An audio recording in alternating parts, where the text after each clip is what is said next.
Spoštovane dijakinje, dijaki, udeleženci, lepo pozdravljeni in dobrodošli na prvi izmed 4 razprav z evropskimi poslanci in poslankami ter strokovnjaki v okviru serije dogodkov Če bi jaz odločala bi. V teh razpravah imate dijaki in dijakinje priložnost stopiti v vlogo odločevalcev in predstaviti svoje predloge sprememb na izbranem področju. Tudi v letošnjem letu, že 4. ciklu razprav, sodeluje večina evropskih poslank in poslancev, kar je seveda zelo spodbudno in nas zelo veseli. Na vsaki razpravi bomo skupaj z 2 poslancema in strokovnjakom z področja obravnavali eno od aktualnih tem, ki ste jih dijakinje in dijaki prepoznali kot ključne za prihodnost Evrope. Skupno vas je za izbor tem glasovalo več kot 450 in ta številka si zasluži en uvodni aplavz.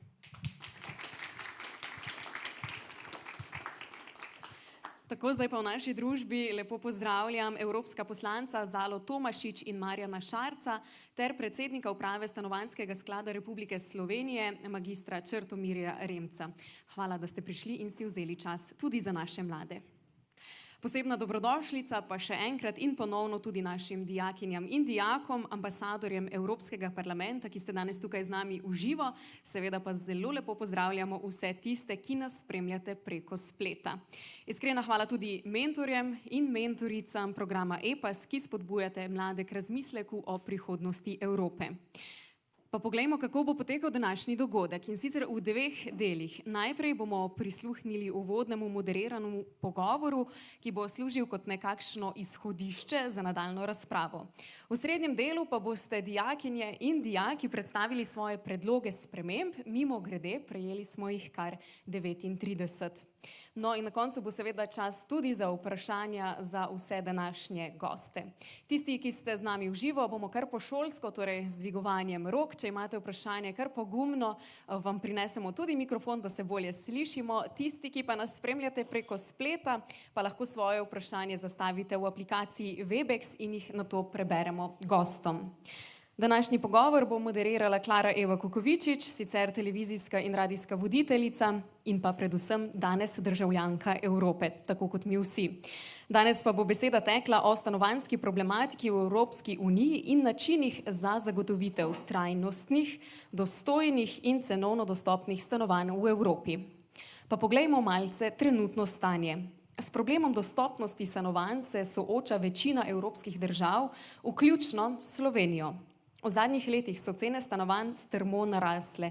Med letoma 2015 in 2023 so se v Evropski uniji v povprečju zvišale za 48%, v Sloveniji pa za kar 86%.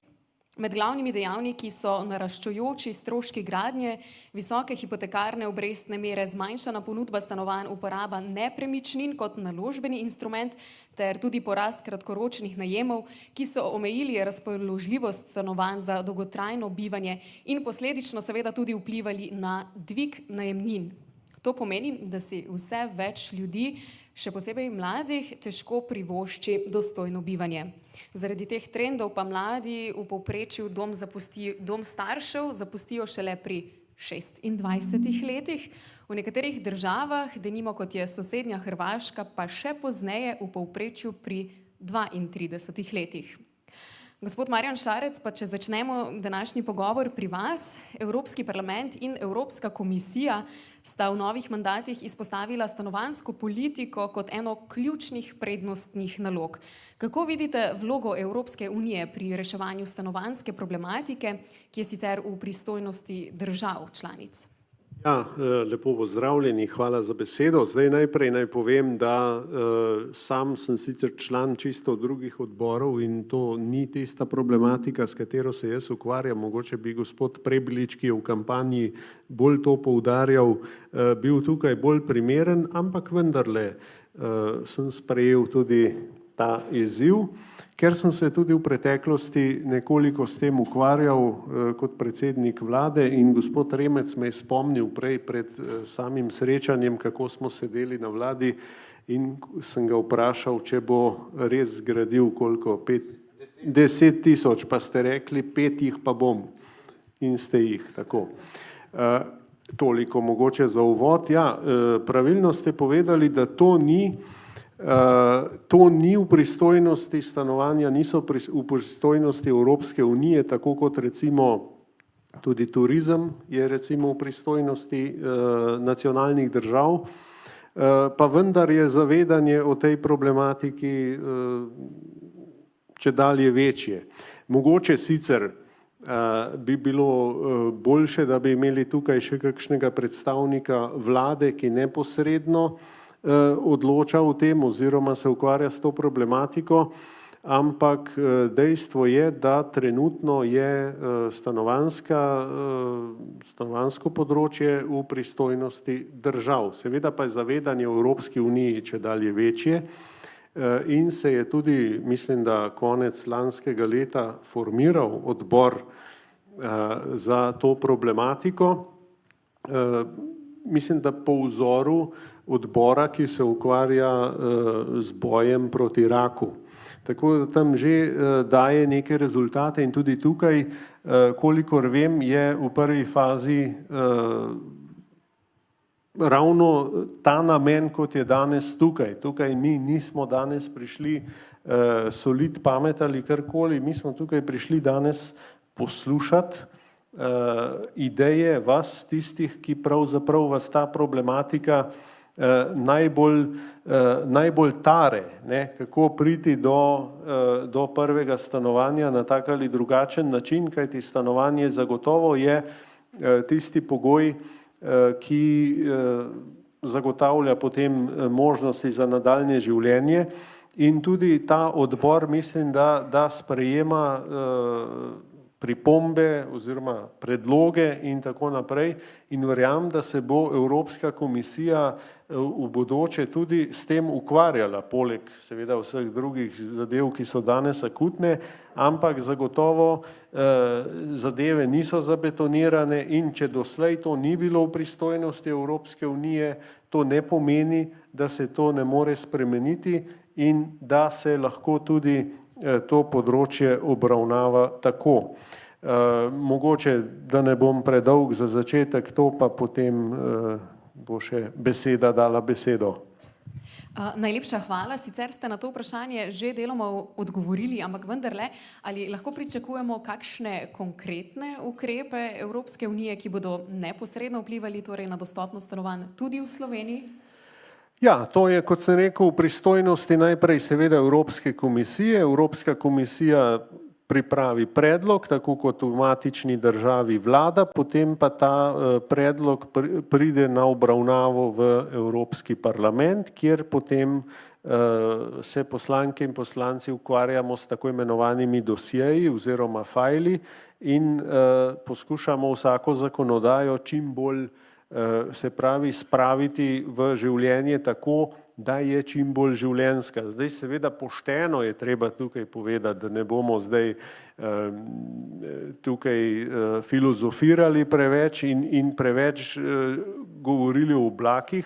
Ta zadeva je šele na začetku in zagotovo bo potrebno veliko truda, veliko dela in ko bo Evropska komisija prišla do te točke, da bodo te spremembe enkrat v bodoče pač pripravljene. Jaz osebno pač imam toliko izkušenj, da vem, da to čez noč ni pričakovati, ampak ko se bo to enkrat zgodilo, potem bo zadeva tudi prišla v Evropski parlament. In jaz sem prepričan, da če se bo to prepoznalo kot pomembno področje, da bodo tudi neke rešitve. Upam pa seveda, da življenjske, da to ne bodo neke birokratske rešitve, ker potem si nihče ne more s tem nič pomagati. Je pa tudi drug problem, ker sem rekel, da je to v pristojnosti nacionalnih držav, da pač države so med seboj zelo različne. Tudi kulture so zelo različne. Medtem ko v Skandinaviji mladi že zelo zgodaj odhajajo od doma, recimo v Mediteranu ni tako. Se pravi, tudi to je treba upoštevati, ampak to je že pač nadaljevanje. Mi smo danes tukaj, da sploh pogledamo, kje začeti, kako začeti in pa seveda sploh slišati, kaj mladim manjka, kako vidijo to rešitev in seveda vse, kar boste vi predlagali, zagotovo ni uresničljivo in ni uresničljivo na tak način, ampak zagotovo je pa več idej dobrodošlih in prepričan sem, da kaj se pa da narediti. Bomo. Prvi korak je vendarle treba narediti. Najlepša hvala. Zala, kot najmlajša slovenska evropska poslanka, imate edinstven pogled v izzive, s katerimi se soočamo mladi. Vse pozneje, torej kot smo danes že omenili, mladi zapuščamo domove svojih staršev, pa če smo prej navedli podatek za Hrvaško, torej pri 32 letih, Slovenci se izselimo nekoliko prej, ampak še vedno nad evropskim povprečjem in sicer pri 29. Razlogi so predvsem visoke cene najemnin, pa tudi nepremičnin.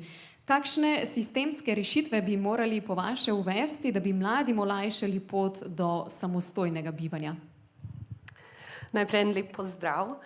Bom tako kot Marjan tudi jaz začela z enim disclaimerjem, da to tudi ni tema, s katero se jaz ukvarjam, ampak mi je zelo blizu zaradi tega, ker jaz sem tudi v temu, da si želim imeti svojo nepremičnino. In preden sem postala poslanka, sem bila tudi navadna državljanka zelo povprečno slovensko plačo in je bilo to nekaj, o čemer sem veliko razmišljala, tako da se mi je zdelo prav, da pridem sem in spregovorim. Preden točno odgovorim na to vprašanje, bi dodala samo še, kar je Marjan prej govoril, da kljub temu, da stanovanja niso v pristojnosti Evropske unije, je pa veliko zakonodaje, ki neposredno pa lahko vpliva na gradnjo stanovanj. In tudi naša poslanska skupina Evropske ljudske stranke je zavzela stališče, da je treba pregledati vso to zakonodajo, kar se tiče energetskih učinkovitosti stavb, potem kar se tiče gradnje in tako naprej, in pogledati, kjer prihaja do prevelikih birokratskih ovir, ki potem tudi podaljšujejo gradnjo ali pa delajo se skupaj dražje in tako naprej. Tako da veliko je pa zakonodaje, ki ni neposredno vezana na stanovanja, ima pa potem direkten vpliv v praksi. Zdaj pa tvoje vprašanje je zelo na mestu in jaz lahko rečem, jaz sem bila vedno pristaš tega, da če veliko delaš, pa se učiš, pa končaš šolo, pa imaš same dobre ocene, pa greš na faks, pa končaš faks, boš dobil dobro službo, pa dobro plačo. In pa, ko boš to imel, si boš lahko kupil stvari, kaj hočeš, vključno z eno lepo hišo z bazenom. In jaz sem vse to naredila, sem že večkrat rekla, jaz sem na tak primer piflarke v šoli, priznam.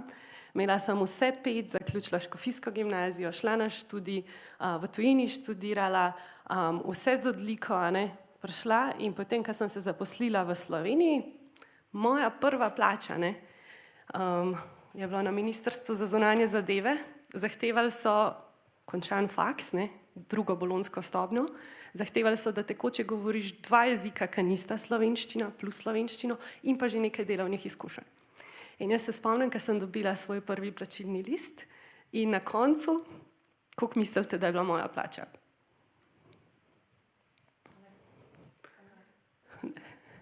Ne, saj vam bom povedala. Z prevozom in s hrano sem prvi mesec dobila tam okoli 1100 evrov. In kaj lahko pa s tem narediš? A si lahko sploh privoščiš najemnino? Težko, ker če pogledaš, če samo odpreš nepremičnine.net ali pa Facebook skupino, vidiš, da so najemnine tam 700, 800, 900 evrov za garsonjere, ali pa da ti ponujajo neka kleti, ali pa za eno sobo, da imaš. Ampak jaz sem si rekla, dobro, ampak če imam svojo prvo službo, ko sem stara 24-25 let, jaz tudi ne želim živeti z 6 cimrami takrat, ali pa absurdno, ali pa še to, da si delim sobo z nekom. Kako potem kot mlad razmišljaš o družini, imamo tudi problem z demografijo, ampak če ne moreš priti niti do svojega stanovanja. No, in seveda pač je logično, da živiš doma, kje drugje boš, drugače daš več, 3/4 svoje plače za najemnino, kaj nimaš. Kako boš pa tudi s tako plačo, tudi če živiš doma, pa imam je zelo fajn starše, pa sem živela pač pri moji mami, ampak vsem je bilo en kup stroškov, imam svoj avto, vsem sem mogla plačevati za bencin, za zavarovanja, za stvari in tako naprej, za hrano svojo, da sem bila čim bolj neodvisna. Kar se mi zdi tudi prav, ne, pri 25, da tudi glede naših staršev, ne, tudi oni so delali celo življenje, tudi oni v Sloveniji vemo pač, kakšna je povprečna plača. Ni prav, da potem, ko ti delaš, vsaj meni se ne zdi, da nič ne prispeva zraven. Ampak na koncu prideš tudi do tega, da zelo težko kaj prišparaš na taki plači. In pol, če jaz malo prevrtim, sem pa jaz vseeno delala v tujini kar nekaj časa, ker so višje plače, sem uspela nekaj prišparati, sem jaz rekla, zdaj pa bom jaz kupila svoje stanovanje. In itak, ponudba grozna, cene grozne, ampak vseeno sem jaz našla eno malo garsonjero, ki je bila neka normalna cena, pa rečem, v redu bo šlo. Grem jaz na banko, imam jaz plačilno listo, imam vse, pa rečejo, ja, sej nekako mogoče bi tole še celo, ampak rabiš poroka, rabiš zavarovanje plačati, rabiš hipoteko, pa rabiš 20% vrednosti stanovanja imeti sama. 20%, To je, da jaz povem, v mojem primeru je bilo tudi 30.000 evrov. Pa je bilo to zelo poceni stanovanje, pač res majhno, 30 kvadratov. Kje lahko dobi nekdo, ki je pod 30.000 evrov za polog, da sploh lahko dobi kredit, ki ga pol odplačuje 20-30 let. In jaz sem to uspela nekako zbrati s pomočjo družine, pa s tem, ker sem pač prej 5 let delala v tujini skoraj, in sem prišparala tam lahko. Tako da imamo probleme, in mene včasih pa zmoti, ko govorijo o mladih, pa vem, da bo tekla debata tudi o tem, pa se govori neprofitna stanovanja, državna stanovanja in tako naprej. In to je prav, ampak to je kratkoročna rešitev. Jaz mislim, da si vsi od nas želimo imeti neko svojo nepremičnino, neko svojo hišo ali pa stanovanje, da pridemo do tega. In včasih se pač na ta del pozabi. In tukaj je pa pač veliko večje, kot samo dajmo zgraditi neka stanovanja. Tukaj je vprašanje bank, kreditov, naših plač. Ampak jaz mislim, da moramo tudi mi mladi zahtevati to, da lahko pridemo do svoje nepremičnine. In da to ni nepremičnina naših staršev ali pa samo čakamo, da bo nekdo dedoval. To je pač že kot prvo morbidna misel, kot drugo pa pač si zaslužimo, da si nekaj svojega ustvarimo. Tako da jaz si resno želim, da bi začeli to delati. Ampak, kot sem rekla, to je toliko faktorjev, ki vpliva na to, od obrestnih mer do delovanja bank, do naših plač, da lahko pridemo do tega. Ampak pač jaz zagovarjam take sistemske rešitve, da bomo potem lahko si svojo plačo, pa potem, če bomo pridni, pa bomo delali to, kar nam vsi govorijo, končaš šolo, greš na faks, ali pa tudi, če ne greš na faks, imaš nek poklic, služiš, delaš 8 ur na dan ali pa več, na koncu dneva pač lahko prišel v svojo lastno hišo. In jaz se spomnim, da največ mi je pomenil, ko sem prišla do svojega stanovanja, da sem lahko kamorkoli sem hotela zabila žebu, in me ni bilo treba skrbeti, a ja ali ne, da sem lahko pač prebarvala stene, v kjerokoli barvo sem hotela. In to so take majhne malenkosti, ampak prej v najemu, si vedno mogel vse preveriti z lastnikom stanovanja, pa a lahko, pa ne, pa lastniki stanovanja, pač, če iskreno povem iz mojih izkušenj, eni so ful v redu, eni so pač smotani, je tudi odvisno, na koga naletiš. Ampak ja, bom tukaj zaključila, ampak jaz pravim, ne samo stanovanja, pač celostno, dajmo pogledati na ta problem, kaj vodi do tega, da mladi lahko pridemo do svojega stanovanja. Pa niti več ne mladi, ampak kdorkoli. Zala, najlepša hvala, da ste z nami delili tole osebno izkušnjo, pa si predstavljam, da niste osamljeni primer, da je takšnih primerov v Sloveniji žal preveč. Gospod Remec, pa še vprašanje morda za vas. Stanovanjski sklad Republike Slovenije kot glavni izvajalec nacionalne stanovanjske politike igra ključno vlogo pri zagotavljanju dostopnih stanovanj, vendar trenutna ponudba močno zaostaja za vse večjim povpraševanjem. Kje vidite vi največje izzive pri reševanju stanovanjske problematike in zagotavljanju dostopnih stanovanj, tako v Sloveniji, kot tudi morda v širšem evropskem kontekstu? Ja, lep pozdrav vsem skupaj, tudi v mojem imenu. Ko sem poslušal gospo Zalo, sem razmišljal, kako sem jaz začel pri 16 letih ob šoli delati, zraven še služiti denar in potem do danes delam vedno dve stvari, eno službo pa še eno pa seveda sem si za to lahko zelo malo kupil stanovanje. 30 let sem bil v gospodarstvu in nisem tipičen predstavnik javne sfere. Zato lahko govorim iz svojih izkušenj na eni strani in na drugi strani. In zato tudi dostikrat povem kaj prehitro in preveč, kar ni zaželjeno. Dejstvo je, da je nemogoče, da bi nekateri si tolmačijo po ustavi, da je ta pravica do stanovanja samoumevna. Seveda, država je dolžna pomagati vsakemu, da pride do stanovanja na tak ali drugačen način. Seveda mu ga pa ne more kar dati. In zato je moja želja, da bi seveda tudi kot Republiški stanovanjski sklad pomagali čim več tistim, ki dejansko potrebujejo stanovanje in so pripravljeni za to tudi kaj sami narediti. Ne, da je to nekaj samoumevnega. Ko sem prevzel to vodenje, takrat je bilo vse skupaj, vsi so govorili, da ni stanovanj. V bistvu je bilo denarja dovolj, bila so zemljišča, vse je bilo, sam nikomur se ni dalo te projekte začeti in pa tudi izpeljati. No, mi smo jih v zadnjih 8 letih smo zagotovili 5000 novih javnih najemnih stanovanj in trenutno imamo v gradnji 1500 oziroma še 500 v pripravi, to se bo skupaj 2000. Med drugim tudi v Kranju, zelo velik projekt, računam, da bo začetek gradnje do konca leta. Blizu 300 stanovanj ob Savi z ureditvijo celotne okolice in pa tudi nekaj, kar bo seveda prijetno za bivanje. Želim si tudi, da bi bila ta stanovanja prišla tudi v prave roke. Namreč imamo težavo, ker seveda so te ranljive skupine številne in seveda je pri nas tisto, mene so enkrat že zaradi tega zelo kritizirali na FDV-ju, ker sem rekel, da samo socialno dno prihaja noter. Prav je, da prihaja, ne pa samo. In treba je tudi mladim. Mi dajemo prednost tudi mladim do 29. leta starosti, zelo ravno tisto, kar je te, ki so še doma. In pa seveda mladim družinam, ker vemo, da je še večji problem, je, če dva mlada, ki imata solidno, redno službo, dobita še otroka, potem pa nista več kreditno sposobna. To je stvar, ki je za mene nesprejemljiva. In tisti, ki dela, ki si prizadeva, bi moral imeti možnost. In to je po moje prva stvar. Pogoj pa je dovolj zazidljivih zemljišč. In tle se začne pa na lokalni skupnosti, to ne more ne Evropa rešiti, pa ne država, ampak lokalna skupnost in pa volivci na lokalnih volitvah.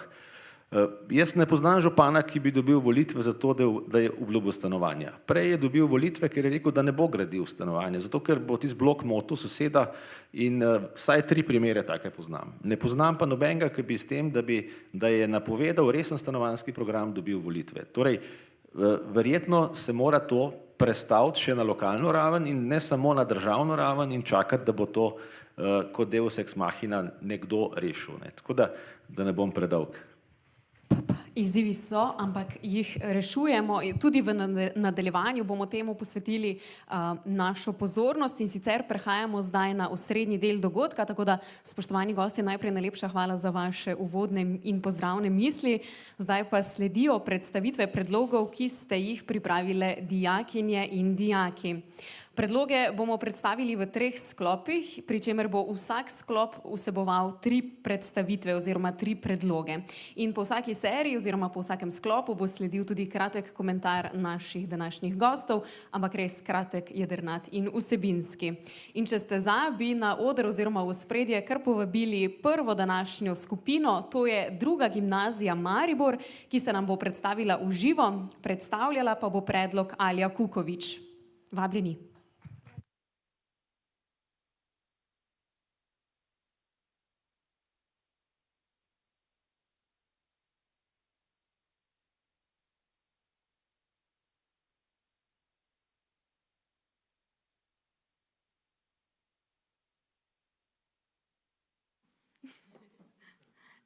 Ja, ok, super, pozdravljeni. Me veseli, prihajam torej iz Druge gimnazije Maribor, kjer smo se posvetili predvsem problematikam v stanovanjski politiki za bodoče študente ter za trenutne študente. In če bi mi odločali, bi predlagali sledeče. Prvič, zakon o prednostnih nakupah stanovanj za študente in mlade družine. Tak zakon bi torej omogočal, da pri nakupu nepremičnine bi imeli prednost mladi, naprimer študenti, in ne osebe, ki nakupujejo že svojo drugo ali tretjo nepremičnino kot neko vlogo oziroma nekaj za, kot torej, da imajo pač nepremičnin več. Drugič, prepoved delanja Airbnb-jev v študentskih mestih. Saj v teh mestih je še posebej pomembno, da imajo torej mladi možnost dostopati do nepremičnin, ki so na voljo za stalno uporabo in ne zgolj nekaj, v kar ljudje vlagajo, da lahko dobijo torej kratkoročne nastanitve in služijo na podlagi turizma. Tak primer je bil tudi v Berlinu, kjer se je zgodila velika kriza zaradi tega in imajo trenutno te Airbnb-je pod strogimi regulacijami in na takšen način bi mi predlagali, da to uredimo tudi v drugih mestih.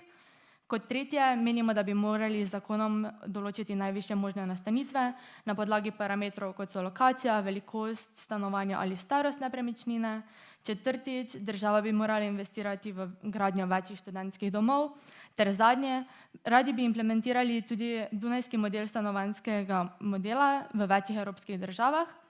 Saj na ta način v bistvu močno javno financiramo stanovanjsko gradnjo, lažje reguliramo najemniški trg, krepimo javni fond stanovanj in zemljišč ter se izognemo getoizaciji in krepimo strpnost v soseskah. Hvala. Hvala vam. Torej, še enkrat najlepša hvala. Pa bomo prisluhnili tudi drugi skupini, stanovanjska skupina Gorenji Logatec, tudi njim prisluhnemo v živo in sicer predlog predstavlja Dejan Milojčič.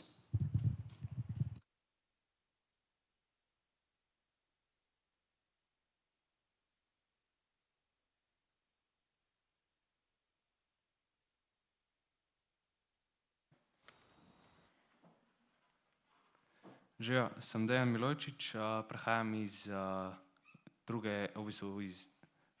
iz skupine Gorenji Logatec. Osredotočili smo se na stanovanjsko problematiko, saj so cene postale visoke, ter jih glede na visoke stroške si mnogi težko privoščijo. Davki na dobiček od nepremičnin bi morali biti nižji, saj bi lahko s tem bil tudi najem nepremičnin nižji. Predlagamo investicijo vlade v obsežnejše projekte gradnje stanovanj in s tem cene, ki bi bile čim bolj ugodne za delovni razred prebivalstva, kateri brez bančnega kredita nimajo na voljo izbire nakupa prostora, ki naj bi bila osnovna pravica vsakega človeka.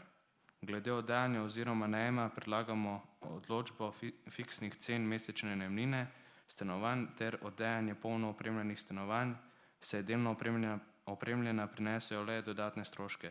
Dobrodošla bi bila gradnja novih stanovanj v javnem sektorju, ki bi pomagale pri odplačevanju kreditov z manjšimi odplačili kot pri bankah. Ideja bi bila takojšnje prvo polovično odplačilo stanovanja, preostali znesek bi plačevali po obrokih, ljudje, ki si že danes težko privoščijo najem, bi morali dobiti socialno pomoč, posebno pozornost pri tem bi namenili mladim družinam, socialno-ekonomsko ogroženim skupinam in vsem, ki so na pragu revščine. Že sedaj je stanovanjska problematika zaskrbljujoča, zato si težko predstavljamo, kako bomo shajali v prihodnosti, saj so življenjski stroški vse bolj visoki.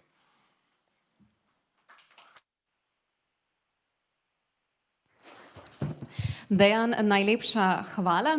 Zdaj pa se selimo na splet in sicer se bodo vklopili spleta, dijaki oziroma dijak in dijakinja iz Srednje ekonomske šole Gimnazija Maribor in sicer Saša Vukovič in Ismar Saletovič, pa da vidimo, ali jih slišimo in ali vse deluje kot mora.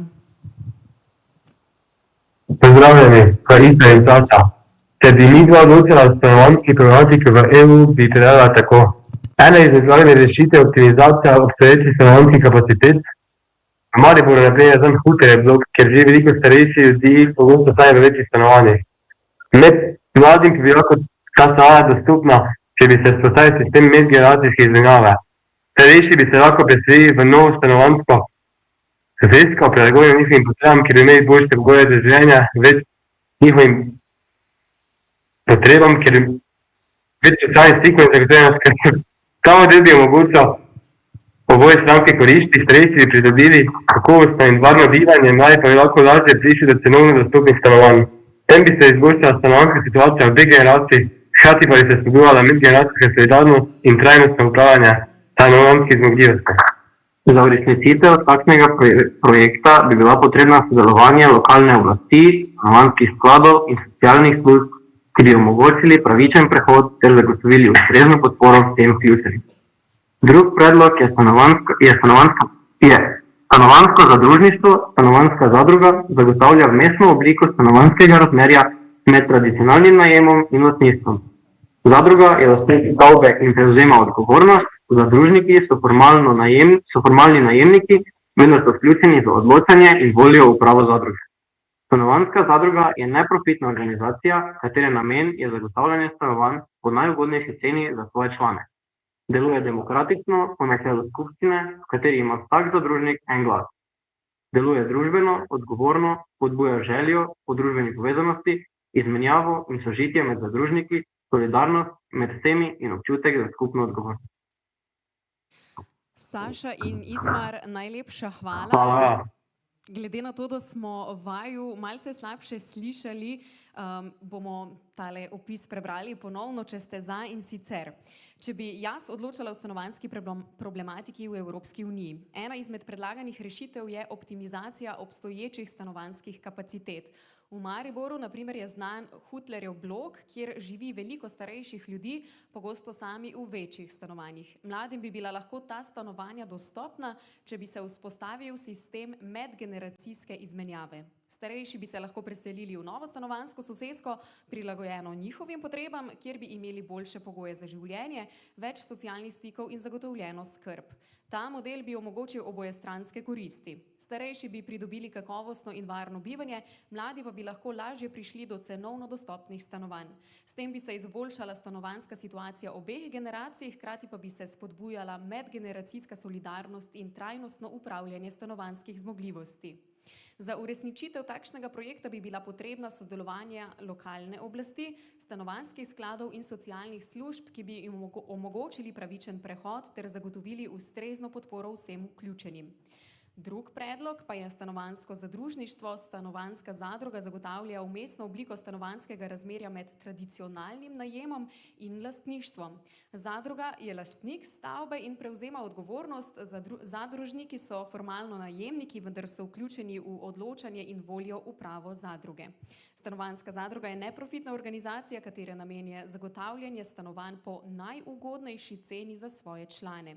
Deluje demokratično, po načelu skupščine, v kateri ima vsak zadružnik en glas. Deluje družbeno odgovorno, spodbuja željo po družbeni povezanosti, izmenjavo in sožitje med zadružniki, solidarnost med vsemi in občutek za skupno odgovornost. Zdaj mislim, da je malce bolj jasno, kaj so želeli povedati dijaki iz Srednje ekonomske šole in gimnazije Maribor, pa smo z njimi tudi zaključili prvi sklop, tako da bi zdaj besedo predali našim gostom in vas prosili za kratek komentar na povedano. Gospod Remec, pa bi tokrat začeli kar pri vas. Ja, zanimivo je poslušati te predloge. V vajnih je bilo nekaj v bistvu zelo zanimivih predlogov, se pa dejansko določene stvari med seboj izključujejo. Seveda so želje to, ampak treba je vedeti, da smo mi imeli družbeni sistem stanovanj, ki je bilo praktično stanovanje dostopno vsakemu in smo se leta 1991 odločili plebiscitarno, da želimo tržni sistem. In to je pač tudi, zdaj živimo s tem, z vsemi posledicami. Vemo, da stanovanj dovolj ni nikjer, da tudi Evropa, da se Pariz zdajle sooča s strašnimi težavami. Vsi radi omenjajo Dunaj. Dunaj jaz nočem niti slišati, ker Dunaj je nekaj, kar je nerealno, 100 let tradicije in pa bogato mesto, kjer samo mesto podvoji vsa državna sredstva za stanovanja in seveda ustvarja neko res idealno situacijo. Tega verjetno ne bomo nikoli doživeli. Lahko pa rečem, da smo imeli mi boljši kot Dunaj pred letom 1991, ampak je odločitev bila taka, kot je bila, z plusi in minusi. Tako da je treba biti realen. Zdaj, ker se tiče pa teh zadnjih dveh predlogov, No, to še hočem reči, da vse omejitve, ki so seveda simpatične na prvi pogled, pa problematične z vidika ustavnosti in pa tudi seveda evropskih regulative in tudi nemške, se pravi, Nemci so sprejeli, da bojo omejevali najemnine, pa zadeva ni zdržala, da bojo stanovanja podržavali, to pomeni repropriirali, kar pomeni, da mora država odkupiti nazaj in je bilo tako drago, da tudi Nemci se niso mogli privoščiti. Treba je pač to nekako razumeti. Ker se tiče pa tega, da bi seveda starejši, seveda lastnina je, mi ne moramo posegati v lastninsko pravico, ne? To, da bi skuterjev bloka pač jih dali v oskrbovana stanovanja, če seveda želijo, potem je to možno, če pa ne želijo, pa se to ne da. Imamo pa mi to v stanovanjskem skladu, to ponudbo, dobijo lahko, se pravi, zamenjajo stanovanje, grejo v oskrbovano stanovanje, nekaj se jih je za to odločili. Ker se tiče pa zadrug, pa jaz to spremljam že 10 let, začeli smo v Cerarjevi vladi takrat, pogrešam pri vseh, ki govorijo o zadrugah, malo več, rekel, konkretne iniciative in pripravljenosti, da se najde res neka skupnost, ki ima seveda, ki so med seboj, se dopolnjujejo in imajo skupni interes. Problem v Sloveniji je ta, da nekako to sem jaz v teh 10 letih ugotovil, da bi vsi radi skozi zadruge prišli do neke svoje privatne lastnine. To je zgrešeno, ker mora biti ta lastnina skupna, kot je bilo rečeno, je lastna udeležba v denarju in pa tudi v delu. In vkolikor se najde taka skupnost, je to sigurno zelo, zelo dobrodošlo in jaz bi si želel več tega. Ampak problem imamo mi v naših glavah, ker vsak želi samo svoje. Ne? Najlepša hvala. Zala, nadaljujemo z vami. Ja, no jaz bi najprej vas vprašala, no, vem, da ste dijaki, ampak kam pa greste vi, ko potujete v neko drugo mesto, ali pa večina mladih ali pa študentov? Gremo vsi v Airbnb-je. A ne zato, ker so cenejši, pa imamo manj denarja. Tako da tudi to je treba pomisliti, da ne, ko pa gremo mi nekam potovati, hoteli, ko pogledaš, a ne, Airbnb je pa cenejši in bomo zbrali to opcijo, a ne, tudi mi sami. Tako da pol, če se to ukine, pol tudi, kak mi nekam potujemo, ne bomo več imeli te možnosti. Tako da jaz bi sam to še dala v razmislek tukaj, ne, da imaš obe plati te zgodbe. Ker smo velikrat tudi mi koristimo to storitev, ne, cenejšo. Drugo, kar bi rekla, je glede te diskriminacije, pa vse to, jaz sem tudi o tem veliko razmišljala, ampak ok, rečemo študenti, kaj pa, ker nisi več študent? Pa kje je študent, kot sem prej govorila, kje boš dobil denar za to? Nimaš plače, kdo ti bo dal kredit?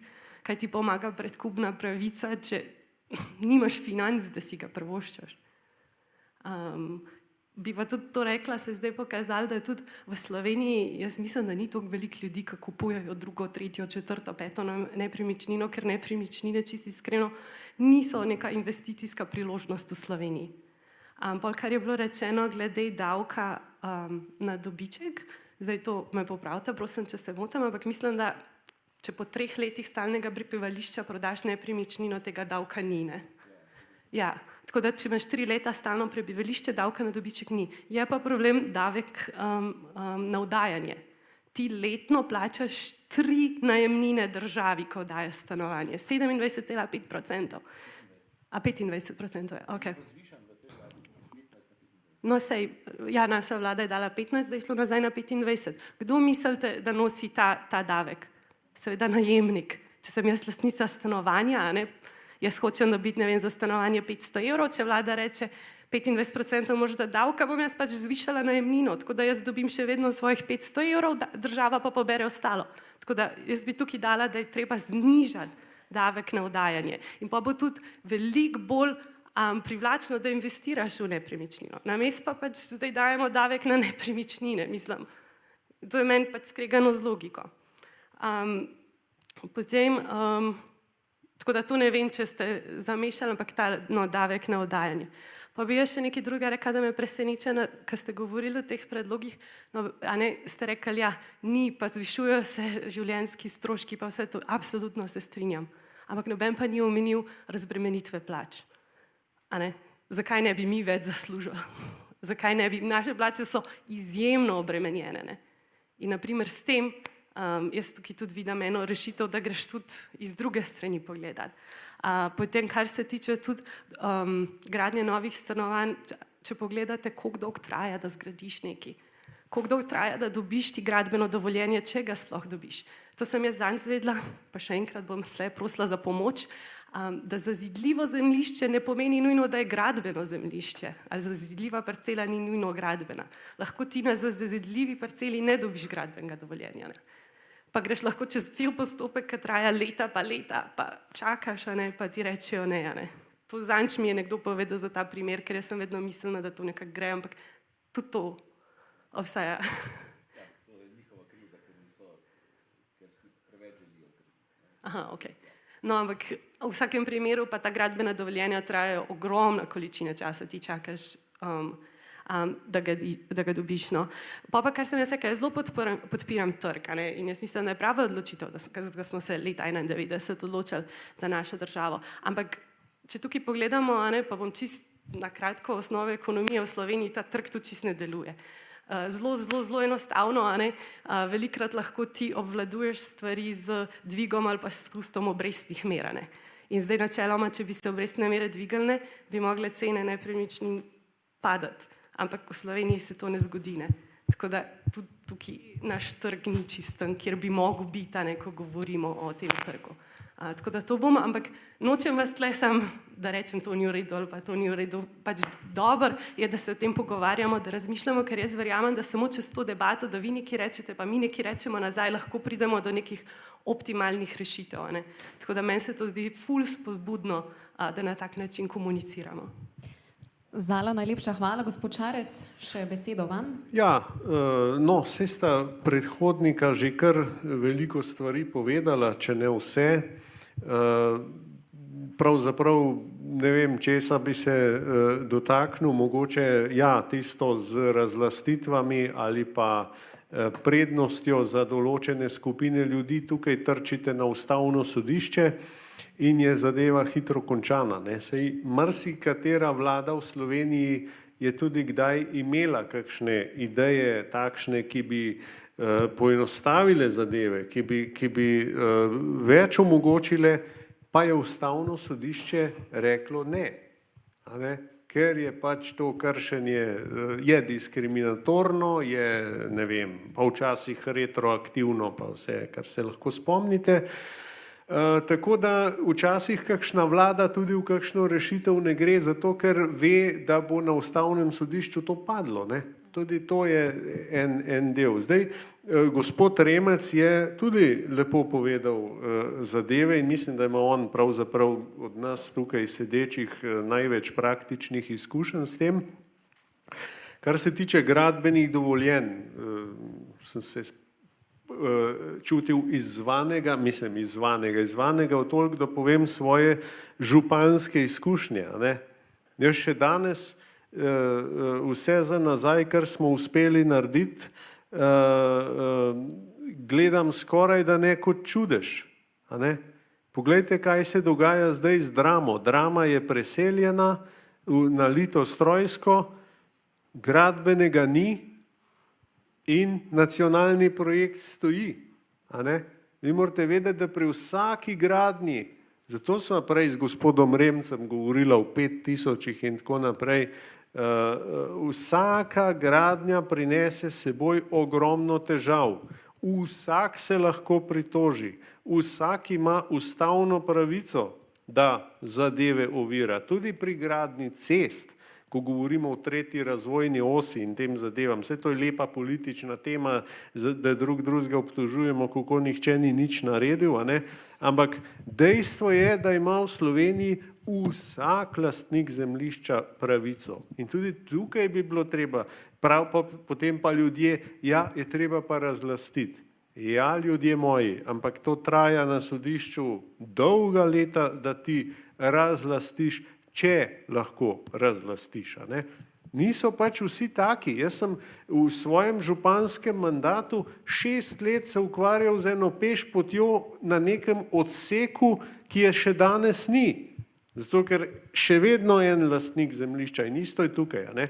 Drugače pa, kar se tiče tega, se strinjam, mi imamo tržni sistem, želeli smo ga, pa bom še eno zadevo navrgel mogoče, ne? Tudi naše gospodarstvo, ne? Ko veliko kar slišimo, da vlada katerakoli. Nisem prišel sem politizirati in me ne zanima, s katere stranke je Zala, s katere sem sam, nisva prišla s tem namenom in mi, da se zelo dobro razumeva tudi. Ampak vsako gospodarstvo, vsaki vladi umik politike iz gospodarstva, umik, država se preveč umešava, država to, država ono.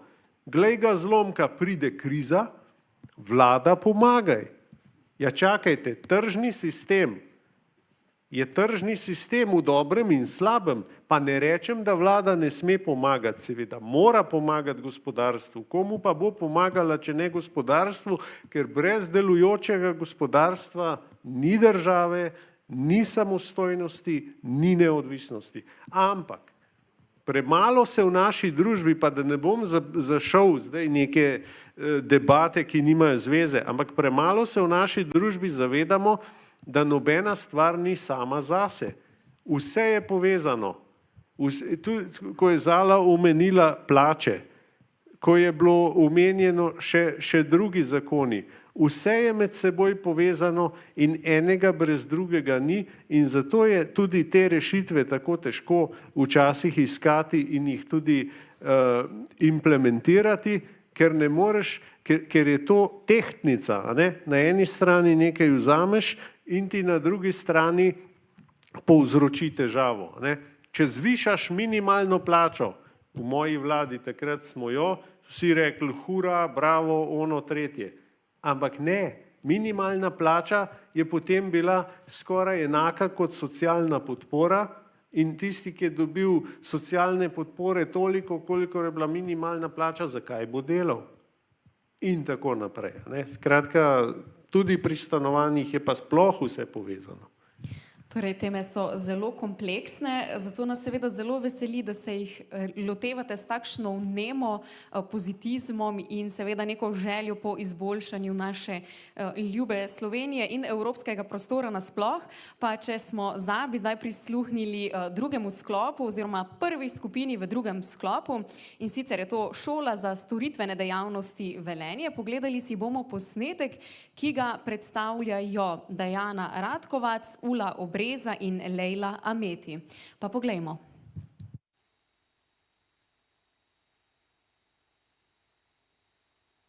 Spoštovani dragi prijatelji, z vami smo Dajana Ratkovac, Ula Obreza in jaz Lejla Ameti, dijakinja Šole za storitvene dejavnosti Velenje. Danes govorimo o velikem problemu, s katerim se srečujejo mladi v Sloveniji, in sicer kako si zagotoviti svoj dom. Vsak si želi svoj prostor, kjer bi lahko živel samostojno, a realnost je težka. Cene stanovanj so zelo visoke, najemnine drage, do stanovanjskega kredita pa je težko priti. Mladi so tako v začaranem krogu. Če želijo stanovanje, za najemnino porabijo skoraj ves denar, ki ga zaslužijo in ne stane nič za življenje. Če bi radi kupili stanovanje, pa banke zahtevajo visok začetni vložek, ki ga večina mladih še nima. Dodatna težava so tudi nestalne zaposlitve, saj veliko mladih dela prek pogodbe za določen čas ali pa opravlja študentsko delo, kar jim otežuje pridobitev kredita. Politika bi se morala zamisliti, saj vedno bolj prihaja do bega možganov. Zavedamo se, da je stanovanjski problem splošen problem mladih tako v Sloveniji kot tudi v Evropski uniji. Vendar, če primerjamo cene stanovanj v naših sosednjih državah, članicah Evropske unije in povprečno bruto plačo, ugotovimo, da so mladi v nekaterih državah vseeno na boljšem kot v Sloveniji. Država od mladih zahteva, da se osamosvojijo, zaposlijo in ustvarijo družino kot osnovno celico družbe. Pri tem mladih ne podpirajo dovolj. Mlada družina tako pogosto ostaja v stanovanju pri starših in si pri tem težko ustvari tudi samostojni vzgojni princip. Da je to splošni problem, kaže tudi dejstvo, da se tisti mladi, ki imajo večjo plačo od povprečne in želijo priti do lastnega stanovanja, zadolžijo skoraj za celotno delovno obdobje, 20, 30 let ali več. Ni prav, da je reševanje stanovanjskega problema mladih v glavnem na plečih naših staršev, saj si tudi oni zaslužijo brezskrbno in kvalitetno starostno obdobje. Kaj lahko storimo? Potrebne so spremembe. Tukaj smo pripravili nekaj predlogov. Več poceni stanovanj za mlade, kar pomeni, da bi države in občine morali graditi več neprofitnih stanovanj, ker bi bile nižje najemnine. Trenutno jih je premalo in ljudje nanje čakajo zelo dolgo. Bolj dostopni krediti, banke bi morale mladim ponuditi ugodnejše pogoje za posojila, država pa bi lahko pomagala s posebnimi jamstvi, da bi lažje dobili stanovanje. Skupno bivanje kot rešitev. V tujini mladi živijo v skupnostnih stanovanjih, kjer si delijo stroške. To bi lahko postalo priljubljeno tudi pri nas, saj bi tako lahko ceneje živeli v mestu. Cenejše življenje z energetsko varčnimi stavbami bi pripomoglo k temu, da se porabi manj energije in bi posledično bile položnice nižje in bivanje bolj dostopno. Izobraževanje o financah, saj mnogi mladi ne vedo, kako najbolje upraviti svoj denar. V šolah bi lahko namenili čas za učenje o varčevanju in financah nasploh. Družba bi lahko omogočila mladim, da bi tako kot v času naših babic s prostovoljnim delom pridobili bonuse. Tudi mladim omogočali lažji dostop do lastnega stanovanja. Države, občine in banke bi morale ukrepati čim prej. Če ne bomo ničesar spremenili, bodo mladi ostali pri starših do poznih let ali pa se bodo preselili v tujino. Stanovanje ni luksuz, ampak osnovna potreba. Če želimo, da mladi ostanejo v Sloveniji, si ustvarijo družine in prihodnost, jim moramo omogočiti dostopna in varna stanovanja in čas je, da ukrepamo zdaj. Hvala. En aplavz za Šolo za storitvene dejavnosti Velenje.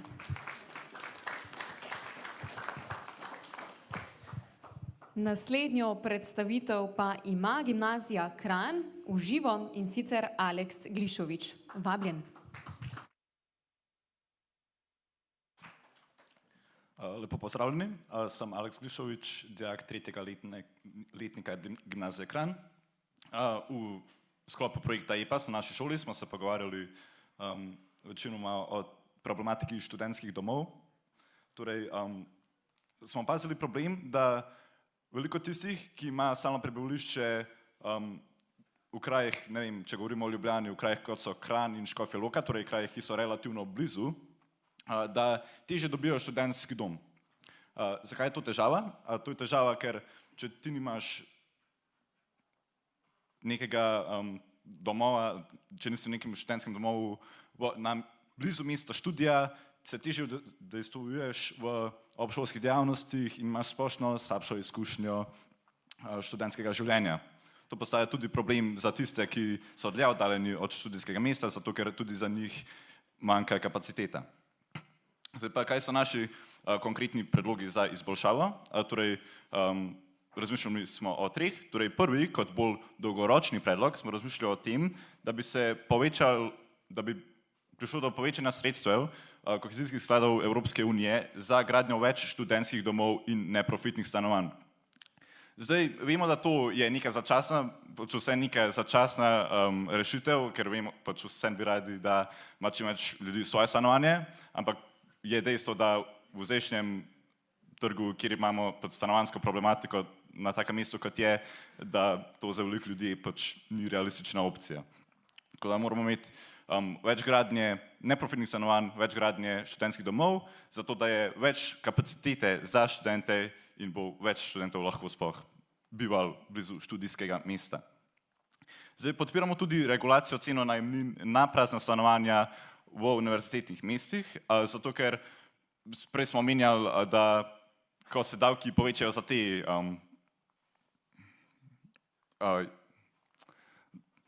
te najemnike, ne za najemnike, za tega daja stanovanja v najem, da te davke samo nekako posredujejo sam naprej svojim najemnikom. In mi menimo, da z regulacijo cene najemnin, da bi mi to ostalo, da ne bi rabili ranljivi ljudje, mladi ljudje nositi to breme teh višjih davkov.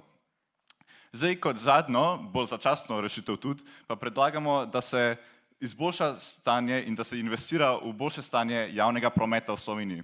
Torej, to je pomembno, zato ker tisti študenti, ki si ne morejo privoščiti študentskega domova ali pa stanovanja blizu študijskega mesta, da bi vsaj lahko imeli nek zanesljiv način, da pridejo sploh do študijskega mesta, ker zdaj vidimo, da imamo to stanovanjsko problematiko, zaradi katere mladi ne morejo dobiti domova, ampak obenem imamo pa tudi ta problem javnega prometa, kjer veliko ljudi ne more priti v šolo sploh ali pa ima take zamude, da postane življenje veliko težje zanje. Hvala.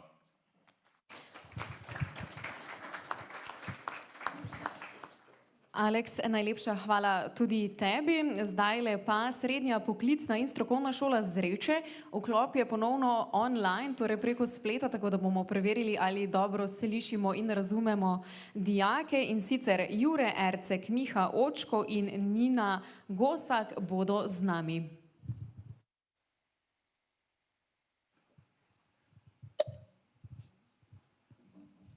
Se slišimo, torej srednja poklicna in strokovna šola Zreče. Boste predstavili svoj predlog? Dober dan. Dijaki Miha Očko, Jure Ercek in Gosak Nina smo strnili predloge za reševanje stanovanjske problematike takole. Pri reševanju stanovanjske problematike so potrebne kratkoročne in dolgoročne rešitve. Potrebne so rešitve za najemnike, najemodajalce in investitorje v nova stanovanja. Zmanjšati pa je tudi potrebno oddajanje v kratkoročni najem. Kratkoročne rešitve, ki smo jih strnili, so rešitve za najemnike. Glede njih priporočamo povečati ponudbo najemnih stanovanj z ukrepi za aktivacijo obstoječih kapacitet, spodbuditi gradnjo javnih najemnih stanovanj za mlade, družine in socialno šibke, omejiti nenadzorovan dvig cen najemnin ter pa povečati obseg subvencij za socialno šibke. Predlagali smo tudi spodbude za gradbenike stanovanj, kot so uvedba davčnih olajšav pri nakupu stanovanj in gradnje, zagotoviti ugodnejše kreditiranje gradnje pri stanovanjskih kapacitetah, nuditi finančno podporo za prenovo zapuščenih stanovanj in še zadnja spodbuda, skrajšati postopke za pridobitev gradbenih dovoljenj.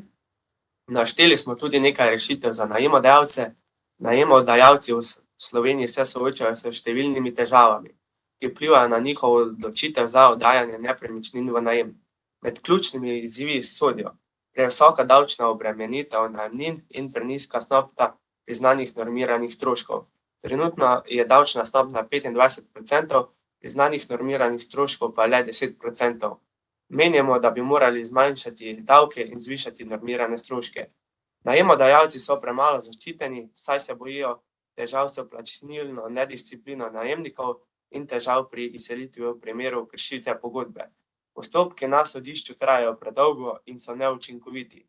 Treba je skrajšati postopke za izselitev v primeru neplačevanja najemnine ali uničevanja nepremičnine. Uvedli bi se naj progresivna obdavčitev, tako da bi bile nižje najemnine obdavčene manj, višje pa več. Uvesti bi bilo potrebno stabilno davčno zakonodajo, kar trenutno ni. Pogoste in nepričakovane spremembe povečujejo nezaupanje najemodajalcev v državo in ustvarjajo negotovost. Najemodajalci ne morejo dolgoročno načrtovati svojih financ, kar zmanjšuje pripravljenost za oddajanje nepremičnin. Zmanjšanje števila razpoložljivih stanovanj vodi v višje najemnine in manj dostopen trg za najemnike. Najemodajalci težko predvidevajo stroške in s tem tudi dobiček.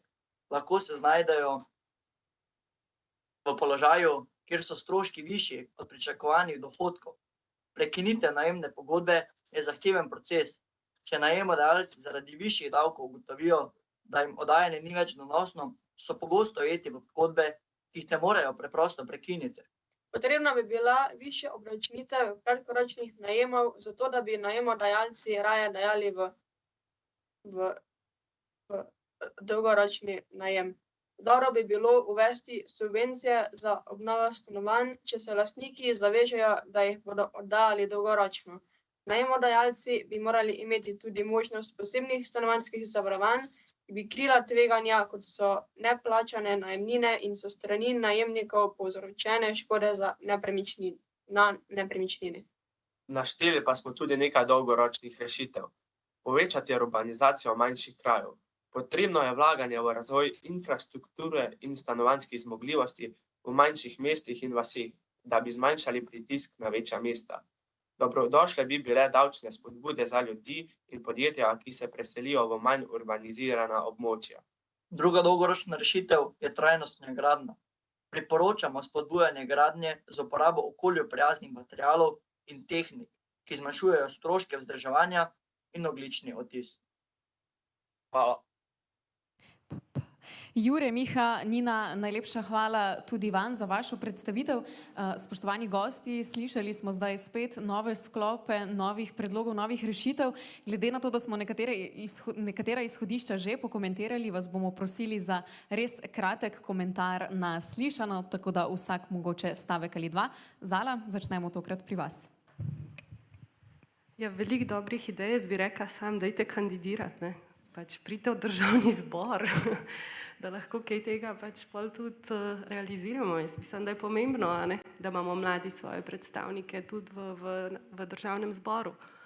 Tako da, drugače pa bi jaz rekla, ja, zelo se strinjam s tem, kar je bilo rečeno glede transporta, to definitivno vpliva na vse, tako da tukaj ne bom drugega, no, ker imam malo časa. Tako da se strinjam, absolutno se strinjam s tem, da so najemodajalci v Sloveniji zelo slabo zaščiteni in da je to tudi razlog, zakaj potem nekateri ne dajejo stanovanj v najem, ker jih skrbi, kaj potem narediš, kako dobiš nekoga ven, pa ti ne plačuje stvari, ne. Če odpreš kakšno skupino na Facebooku, slišiš nočne more od tega, kaj grejo čez in ja, to mislim podpiram. Izobraževanje o financah, definitivno, osnovna finančna pismenost v šole, to bi bilo nujno, da se naučiš, a meni je, jaz to skozi opozarjam, no tudi delam na temu, da bi to spremenili, ker mi je absurdno, da naprimer nekdo, ki konča srednjo šolo, ne ve, kaj je FURS, ali pa dohodnina, ali pa DDV, ali pa kako to deluje, pač jaz mislim, da to je del osnovne izobrazbe, ki bi jo mogel dobiti čist vsak državljan Republike Slovenije oziroma Evropske unije oziroma kjerkoli mlad, tako da tukaj nimam drugega za reči. Drugo bi pa jaz sam dala mogoče mečkan bolj pogledno na vse skupaj za razmisliti iz desne politične opcije, je pa tudi to, vemo, da imamo stanovanjsko problematiko, ampak zakaj pa nekdo ne sme zaslužiti na nepremičnini, ki jo daja? Zakaj pa je v Sloveniji tak tabu, da ne smeš imeti profita od tega? Pa če nekdo dela, ne, 20 let odplačuje kredit, pride do svojega stanovanja ali pa hiše. Zakaj je potem on pač slab, če si želi nekaj zaslužiti na tem? Saj to je delo, plačeval je davke, hodil je v službo, prigaral si je to nepremičnino, zakaj? In jaz mislim, da bi tukaj mogli imeti pač ta drug pogled. Zakaj bi mogli biti vse na državi? Nekaj, ja, absolutno se strinjam. Ampak dajmo tudi okoli študentski domovi. Zakaj ne odpremo, da bi imeli več zasebnih študentskih domov? Zakaj je vse država jih mora zgraditi, pa da so javni? Jaz sem pač tukaj zagovornika, ne, da odprimo trg, kar se tiče vsega skupaj. Ne? In zasebno, to jaz skozi povem, zasebno ni slabo ali pa drago. Razlika med zasebnim pa javnim je lastništvo, ni nujno v ceni. Ne? Tudi v zdravstvu, tudi v šolstvu. Noben javni zdravnik ne dela za ston, ne, rabijo plače, elektrika v javni bolnici ni za stona, ne, se rabi plačati. Razlika v temu ni tako. Tako da jaz bi dala mogoče to za razmislek, nimamo veliko časa, lahko po temu pridete do mene, pa mečkam bolj razložim, kaj mislim s tem, tako da zdaj pa dajem naprej. Hvala lepa. Zala, gospod Šarec? Ja, dobro, sej Zala je nekaj stvari povedala, z nekaterimi se strinjam, z nekaterimi se deloma strinjam. Ne. Zdaj je bilo vedno rečeno, nevidna roka trga bo vse rešila. Ne. Potem pa po domače povedano za gusti, ne, smo pa tam, država rešuje. Ne. Tako da ja, sej, mislim, ni tako enostavno vse vedno, ampak ja, mislim, da smo v tem sklopu videli neke celostno dojemanje te problematike in tudi meni se je to s transportom zdelo izjemno pomembno, ne, ker javni transport pri nas res ni tak, da bi spodbujal ljudi, ne samo mlade, katerekoli, da bodo šli, sej dajte Google Maps, pa dajte avto, javni promet, dobro, peš ne, ampak avto pa javni promet, pa boste videli, kje smo. Ne? In to se strinjam. Mi tudi, sej tukaj imam tudi neke, sej je lepo, da se gradijo postaje lepe železniške, to je vse super, samo če tiri omogočajo samo 40 na uro, pa osno obremenitev premajhno, potem to ni čisto celostna rešitev. A ne? In tudi selitev mladih v izven mest in tako naprej. Absolutno. In to vse, kaj je največji hendikep izven mest, razen če si zaprisežen meščan in ne moreš živeti, če ptički pojejo. Ampak kaj je prednost izven mest živeti? Vse pravzaprav največji hendikep, ki pa velikokrat prevaga vse, je pa ravno ta dostopnost. A ne? Pravimo iz avtomobilov na javni promet, samo mi imamo, ne vem, sam živim blizu Kamnika in smo na osi avtobusni, kjer grejo praktično skoraj vsi avtobusi čez našo vas. Če živiš v Komendi ali v Volčjem potoku, kar je čisto blizu skupaj, že nimaš več avtobusov. A ne?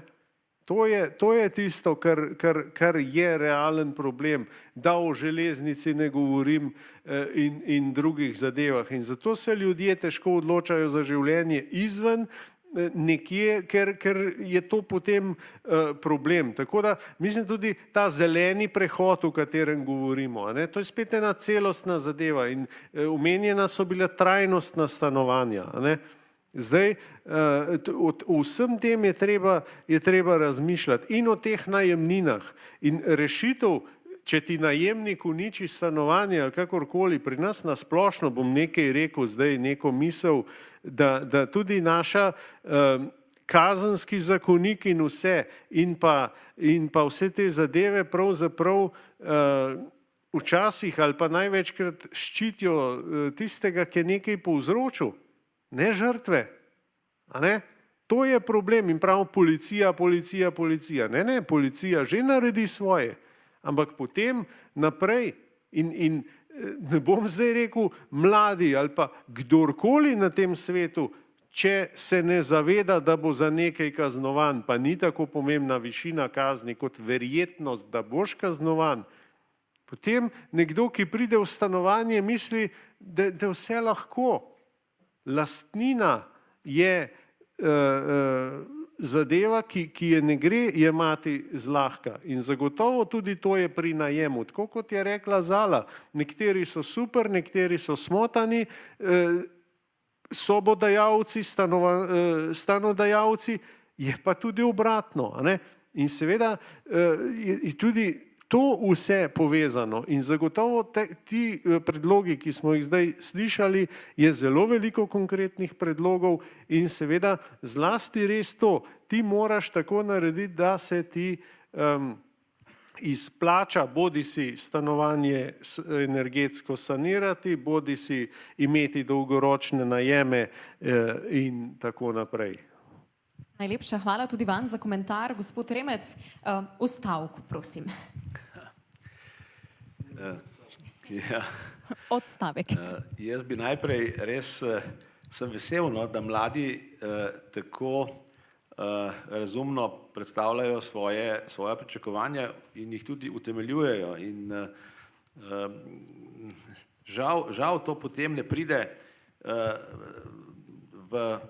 do pravih odločevalcev, ampak jaz si predstavljam, da boste vi v kratkem tudi volivci in da se bo verjetno šele takrat marsikaj spremenilo. Ne. Ker namreč celotna problematika, o kateri se danes pogovarjamo, jo jaz nekako delim na zemljiško politiko, davčno politiko in pa seveda stanovanjsko politiko. Jaz imam sicer raje gospodarstvo, ker prihajam iz gospodarstva in tudi vem, da se stanovanja z gospodarstvom gradijo, ne s politiko. Ampak seveda mora biti tudi politika in v te tri sklope grejo tudi vaši predlogi. Ne. Zdaj, zemljiška politika se bo v končni fazi mogla reševati na lokalnem nivoju, kot sem že omenil prej, dokler ne bodo župani zagotavljali dovolj zemljišč, tako za javno kot privatno gradnjo, bo ta problematika pereča. V glavnem mestu bo vedno. Verjamem pa, da lahko povsod drugod v Sloveniji to rešimo zelo učinkovito. Ker pač naval v glavno mesto več, ko bomo zgradili v Ljubljani, več se jih bo preselili v Ljubljano in bo spet problem. Ne. Tako da policentrični razvoj, to mora biti strategija države in seveda tudi tja, kjer je gospodarstvo, tam, kjer je turizem, tam, kjer je neka dejavnost, ki seveda tudi lahko potem vse te ljudi zaposli. Brez dobrih plač, ne, tudi stanovanj ni. Ne. In Slovenija je tako majhna in tako bogata, da je sramota, da nimamo podjetij in pa vsega, tudi rekel, manjših družin, mislim, vsej pri teh družinskih podjetjih tam ni težav, tam ustvarjajo dovolj dodane vrednosti, da lahko to si privoščijo. Vsi bi morali, vsa podjetja, zelo tista podjetja, ki ne uspejo zagotavljati neke dodane vrednosti, da lahko dajo normalne plače, ne pač prenehajo poslovati, ker je nesmiselno. To je zemljiška politika lokalno, potem davčna politika državno, ne. To, da imamo zdaj trenutno sicer zmanjšan davek na stanovanja 9,5%, ker je unikum praktično, ne? Ampak komu gre ta zmanjšan davek?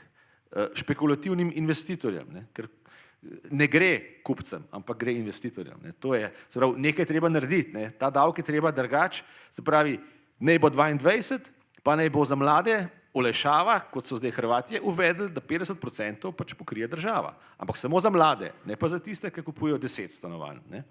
Torej, zelo hitro, davek na najemnine, žal je bilo, ko je prejšnja vlada znižala na 15, se niso znižale najemnine. Ko je ta dvignila na 25, so se pa za 10% dvignile. Pa ne vse, tudi tiste, ki niso s pogodbami, tudi na črnem trgu. Zdaj vidite, kako v bistvu bi morala država bistveno bolj pomisliti, kako ukrepa in kakšne zakone sprejema in kako te zakoni delujejo v realnosti. Stanovanjska politika, o tem pa kdaj drugič, ko bo kakšna priložnost, ker vidim, da sem že preveč govoril in dajmo mladim. Ja, sem prepričana, da dijaki poznajo definicijo stavka, ampak so zelo lepo poslušali in tudi bodo v bodoče, ko se nam predstavlja še tretja skupina oziroma tretji sklop skupin, pa bomo začeli kar s prvo, to je gimnazija Litija. Pogledali si bomo posnetek, v katerem bomo prisluhnili dijakinjima Gloria Baš in Lara Jelen. Živijo, mi te so dijakinje gimnazije Litija in tu so naši predlogi za stanovanjsko problematiko. Mi bi nujno uvedli davek na prazne nepremičnine, ki niso nujno potrebne za življenje in ta denar bi uporabili na dva načina. Prvi način je, da bi zgradili nova neprofitna stanovanja, ki se bi prodajala po nižjih cenah za socialno ogrožene in za mlade. Drugi način pa je, da bi subvencionirali najemnine in to bi izgledalo tako, da če gre od posameznika več kot 30% mesečnega prihodka v najemnine, potem bi država pokrila višek in tu bi bile seveda neke zgornje meje. Drugi del naše ideje pa temelji na izbirnosti davka. Ljudje, ki imajo v lasti te nepremičnine, bi se davka lahko ognili na dva načina. Prvič, da bi stanovanja sami ponudili v najem po reguliranih cenah, ali pa drugič, da bi stanovanja ponudili v najem državi, država bi pa potem dalje dajala ta stanovanja v najem ljudem, ki jih najbolj potrebujejo. Lastnikom bi pa plačala manjši mesečni znesek. Zakaj bi se pa ljudje kljub manjšemu profitu sploh odločili za to opcijo? Zaradi tega, ker bi še vedno stanovanja lahko uporabljali kot naložbo, kot veliko ljudi že zdaj počne, saj bi država se zavezala za skrb za stanovanje in urejanje najema. Poleg tega bi pa dobili še ta manjši mesečni znesek. Takšna razporeditev nepremičnin bi tudi pripeljala pravičnejši in bolj socialni družbi. Vse podrobnosti pa so razložene v našem dokumentu, ki smo ga priložili. Hvala lepa za pozornost in nasvidenje. Gloria in Lara, najlepša hvala tudi vama. Zdaj pa sledi že drugi predlog, v živo tokrat, in sicer Srednja vzgojiteljska šola, gimnazija in umetniška gimnazija Ljubljana. Na oder oziroma v spredje prihaja Ana Štular.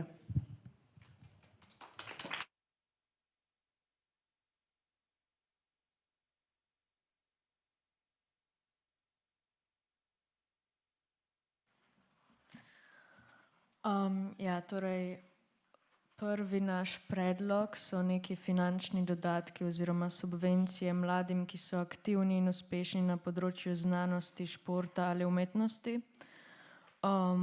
ker je podpora mladim talentom ključnega pomena za spodbujanje novih odkritij, kulturnega razvoja in športnih dosežkov v Evropski uniji. Sicer EU že izvaja več programov namenjenih finančni podpori, kot so recimo Erasmus, Ustvarjalna Evropa in Obzorje Evropa. Poleg teh programov bi bilo smiselno razmisliti o uvedbi dodatnih nacionalnih in regionalnih subvencij, namenjenih posebej mladim, ki dosegajo izjemne rezultate na teh področjih. Takšne subvencije bi lahko vključevale štipendije, nagrade ali financiranje projektov, kar bi mladim omogočilo nadaljni razvoj njihovih talentov in prispevek k družbi, ter jih motiviralo za nadaljno ustvarjanje ali raziskovanje. Drugi predlog so starostno določeni popusti pri najemu stanovanj za mlade do 30. leta. Dostop do ustreznih in cenovno dostopnih stanovanj je eden največjih izzivov, s katerimi se soočajo mladi v Evropski uniji. Visoki stroški najemnin pogosto predstavljajo oviro pri osamosvajanju in finančni neodvisnosti mladih. Uvedba starostno določenih popustov pri najemu stanovanj za mlade do 30. leta bi lahko bila učinkovita rešitev za zmanjšanje finančnega bremena mladih, ampak meni se zdi, da smo o tem v bistvu danes že ful veliko govorili. Tako da tretji predlog bi bil zakonske določbe za določitev maksimalne cene najemnin na kvadratni meter glede na lokacijo. Regulacija najemnin je sicer občutljivo področje, ki zahteva uravnotežen pristop med zaščito najemnikov in zagotavljanjem spodbud za lastnike nepremičnin. Določitev maksimalnih cen najemnin na kvadratni meter glede na lokacijo bi lahko pripomogla k preprečevanju pretiranih cen zlasti v urbanih središčih. Pri oblikovanju takšnih zakonskih določb je pomembno upoštevati različne dejavnike, kot so povpraševanje po stanovanjih, povprečni dohodki prebivalstva in stroški vzdrževanja nepremičnin. Tu bi sicer lahko upoštevali tudi opremljenost stanovanja, razgled, nadstropje, v katerem se nepremičnina nahaja in tako naprej. Četrti predlog pa je finančno dostopne ukrepi. Gradnja stanovanjske namestitve za mlade, ki ne zaslužijo dovolj za samostojno življenje ali nakup nepremičnine, in pa predvsem dograditi študentske domove, da študentom ni potrebno iskati drugih privatnih stanovanj zaradi pomanjkanja prostih kapacitet. Recimo meni je letos sošolka govorila, da v njenem dijaškem domu, kjer so v bistvu tudi študentje, so letos mogli, toliko je bilo 09 generacija velika, da so študente mogli izseliti, ker je prišlo toliko novih dijakov. In ja, to je to.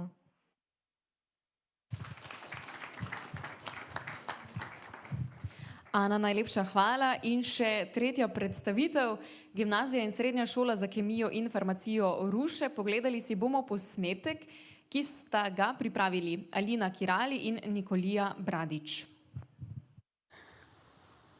Stanovanjska problematika je ena največjih družbenih izzivov današnjega časa.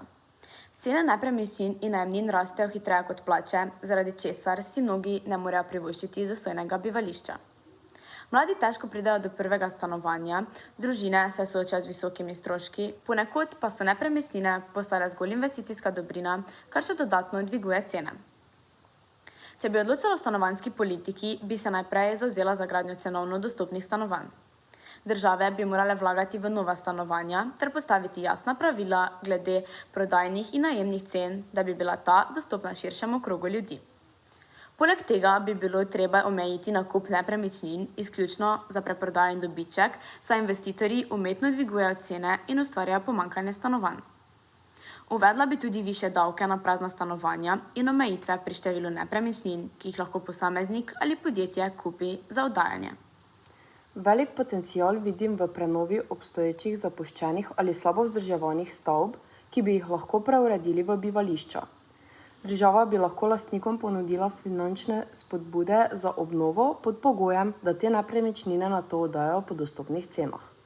Poleg tega bi bilo smiselno spodbujati gradnjo ekoloških sosesk z dostopnim javnim prevozom in zelenimi površinami, kar bi dolgoročno izboljšalo kakovost bivanja. Verjamem, da je stanovanje osnovna človekova pravica. S pravimi ukrepi bi lahko zagotovili dostopnejši in pravičnejši stanovanjski trg, kjer bi imeli vsi, predvsem mladi, možnost varnega in dostojnega bivanja. Najlepša hvala in seveda aplavz tudi za tretjo in današnjo zadnjo predstavitev. Zdaj pa, spoštovani gostje, veste, kaj nas čaka. Kratek komentar, gospod Remec, tokrat začnemo pri vas. Ja, se pravi, pričakovanja in pa predlogi so seveda zanimivi. Jaz moram reči, da tisti, ki grejo v smislu regulacije, ne, so sicer simpatični na prvi pogled, ampak dolgoročno povzročajo še večje administrativne ovire in kakorkoli bomo morali stanovanjsko področje v največji meri deregulirati. Ponudba povpraševanja je tista, ki seveda nekako povzroča to cenovno, res te razmere niso fajn, no, in tako za mlade kot starejše, za kogarkoli, kdorkoli pri nas. Problem imamo tudi mi v samem narodu, ker nepremičnine so pri nas res nekaj, kar si vsi strašansko želijo, pa tudi če ne rabijo tega, ne, za osnovni namen. In stanovanja so sigurno tista, ki morajo postati zato, da se noter biva. Ali se biva zato, ker je tvoje, ali zato, ker ti ga nekdo odda, ali je pa to javno. Zdaj, tudi javno in jaz seveda skrbim za javno. In ker se javnega tiče, povečujemo ta fond, seveda je potrebno, da bodo tudi vse, saj mestne občine, Velenje je bilo recimo veliko ambicioznih predlogov. Velenjska občina ima zemljišča za skoraj 1000 stanovanj, pa trenutno bolj se prodajajo za te privatne projekte. Morali bodo tudi na lokalni ravni nekaj narediti, in sredstvo, to pa bosta vidva kot evropska poslanca sigurno potrdila, je v tem mandatu komisije dovolj, skozi kohezijska sredstva. Ampak lokalne skupnosti, se pravi župani, bodo morali pripraviti projekte, ker brez pripravljenih projektov, ki zahtevajo določen čas, stanovanj ne bo. Jaz sem prepričan in si upam reči, da je Evropska komisija predstavila čist višjo predstavo. Jaz sem se v prejšnjem mandatu preko Housing Europe strašansko prizadeval, da danes imamo komisarja za energetiko in stanovanja in housing. To je danski komisar, ki je prej bil samo energetika, se pravi, in je bilo samo energetska prenova tista, ki jo je Evropa financirala. Zdaj financira vse. Lahko, seveda ne bo financirala brez temeljite priprave in jaz mislim, da imamo res enkratno priložnost, da se na lokalni ravni, se pravi, da postavite jasne zahteve pred lokalnimi volitvami, tisti, ki pridejo ne samo krožišča, ne samo kanalizacijo, tudi stanovanja. To je moje sporočilo. Najlepša hvala. Zala? Bom pa jaz reči skratka, definitivno se strinjam z deregulacijo. Mislim, da to absolutno rabimo, bom pa, ker se mi zdi, da smo nekako že predelali veliko stvari v tej uri in pol reka, da še enkrat jaz mislim, da je treba razbremeniti plače in jaz mislim, da manj, ko imamo, da na koncu pač vse pride do ekonomskih inicijativ. Če bo ekonomsko tebi smiselno, da oddajaš stanovanje, ga boš. Pač to zelo poenostavljeno govorim. Je pa to, kar potem se kritizira država, pomaga, jaz pa mislim, da je naloga države, da pa naredi okolje, v katerem boš lahko ti uspeval kot investitor, kot graditelj stanovanj, kot lastnik stanovanja in jaz verjamem, da na koncu se to pozna tudi potem pri nas, da lahko mladi pridemo do lastniških stanovanj po ugodni ceni in tudi da v začasnem obdobju najemnine. Nekaj pač, pa sem še prej rekla, jaz tudi mislim, da bi bilo pa treba odpreti tudi v privat investicije, tudi študentski domovi in tako naprej. Jaz poznam par dobrih primerov, ko se je to poskrbel zasebni sektor. Še enkrat, če bo ekonomska inicijativa tam, bo tudi to. Hvala lepa in še gospod Šarec. Ja, bom pa jaz mogoče vseeno nekoliko bolj optimistično zaključil v tem, da vendarle v naši državi niso pa vse stvari tako slabe in vendarle smo mi zelo socialna država. Jaz sem se ukvarjal v svoji karieri veliko tudi s proračuni in toliko, ko gre pri nas za te transferje, gre izjemno veliko in brez evropskih sredstev bi naš proračun ne imel ničesar praktično za investicije. In ko smo že prej enkrat v enem sklopu prej omenjali tujino,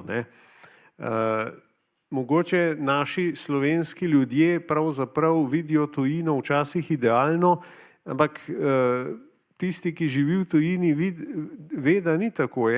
Ne vem, imajo nekatere države 3 mesece porodniške, potem se pa znajdi, kakor se hočeš. Pol leta pa se potem znajdi. Ne? Pri nas je samoumevno, da je porodniška 1 leto.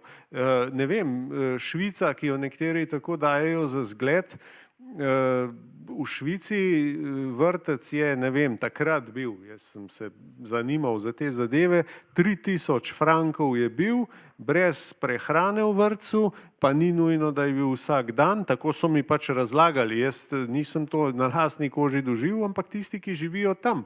Ne? Se pravi, mi vidimo samo plače v tujini, kako so visoke, ampak ko pa pogledamo že Bruselj, ne, recimo, so pa stroški kar visoki in tudi stanovanja. Ne? Sej mi poslanci najemamo stanovanja v Bruslju, katerih najemamo, kateri niso, nekateri so po hotelih, kakorkoli. In to je tudi, to cene niso majhne. Ne? Tako da, kaj želim? Ne želim reči, da nam ni treba nič delati in da smo srečni, da živimo, kjer živimo, daleč od tega. Vaši prispevki danes so pokazali, da je še veliko za postoriti, ampak bi pa rad opozoril tudi na to, da naša država pa vendarle nudi tudi nekatere zadeve, ki jih pa nekatere druge države ne, in so zadeve bistveno bolj surove do mladih družin, kot recimo pri nas. In porodniška se mi zdi en tak primer, pa tudi udeležba žensk v življenju in zaposlovanje žensk in to. Seveda še vedno nismo tam, kjer bi radi bili, ampak mislim, da smo v Sloveniji vendarle družba, ki ni tako slaba, kar se tega tiče. Je pa res, da moramo pa nekatere stvari, je pa tako, kot ste rekli, da je za tako državo, kot smo mi, bi lahko nekatere zadeve pa boljše. Sej ne nazadnje tudi glavno železniško postajo v Ljubljani delamo šele danes, po toliko letih in je bila res zanikrna. Tako da v nekaterih zadevah smo pa strahovito zadaj, to je pa res. Skratka, pomembno je, da se premikamo proti boljšemu jutri in nekaj takšnega nam je uspelo, upamo tudi danes. Preden zaključimo in se poslovimo, pa samo še priložnost za vprašanje iz publike. Če se bo kdo opogumil, kar roko gor oziroma kar vabljeni tule v ospredje, na odru vas čaka mikrofon. Imamo priložnost, edinstveno priložnost, da danes povprašamo kaj naše evropske poslance. Imamo kakšno vprašanje v živo?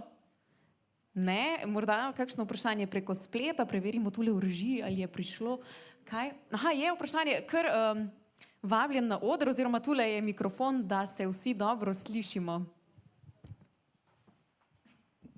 Dober dan, jaz sem Filip Šeles, gimnazija Kranj, in pač moje vprašanje je, vi kot evropski poslanci se dosti ukvarjate s poslovanjem tudi v drugih državah in da ste mogoče naleteli na kakšne dobre prakse, ki bi jih lahko uvedli, da bi pomagali situaciji v Sloveniji?